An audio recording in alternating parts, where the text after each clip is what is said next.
Hello, pastors, missionaries, Christian leaders. I don't know if some of you, like me, far too often just feel overwhelmed by life.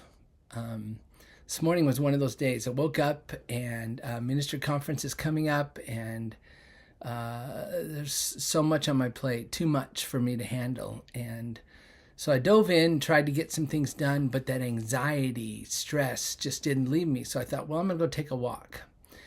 And so I headed out on my walk, and just a few minutes into the walk, I look down and I see a penny. And the Lord has a way of, when I'm overwhelmed or out of bounds, that He puts pennies or change in my way. And when I pick them up, I'm reminded of the truth that it's in God that I trust. Not in getting my things done, not in what other people think, not in achieving some sort of a task, but it's in God that I trust. And so I'm going to come to you today and say that Thane and I and the yearly meeting staff are walking with you to, we want to say, do what the King is asking you to do. Try to hold on to just walking in obedience rather than running ragged and trying to accomplish so much. We believe that as you obey what the Lord is asking you to do, that is enough. And so, of course, I'm preaching to the choir.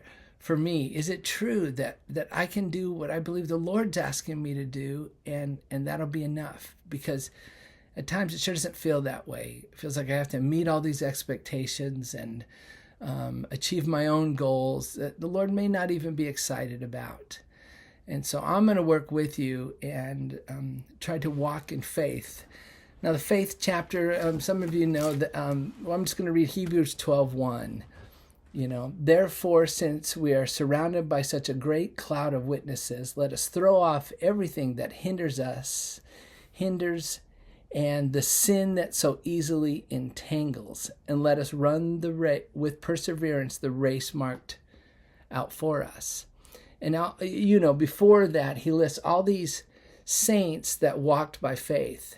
And it always strikes me, chapter 11, verse 39 and 40, these were all commended for their faith, yet none of them received what had been promised, since God had planned something better for us, so that only together with us would they be made perfect. And so as we walk together, may we pray for each other, encourage each other to obey, even though we're not trying to necessarily achieve an outcome or get things or make things happen. Our primary agenda is to obey what the King is asking us to do. And so I want to say, obedience is enough. I'm trying to say to myself, obedience is enough. What are you asking me to do, Lord? So for you, obedience is enough, what He's asking you to do. And then we can trust Him even if it seems like we should be doing so much more, or it seems like there are things we have to do. Obedience is our first line of discernment if we're doing the right things. Ministry conference is coming up this week, and for those of you that are coming, it's our prayer that it would be a time for you to encounter Jesus. So in worship, as Alan Amavisca is speaking, rest, be at peace.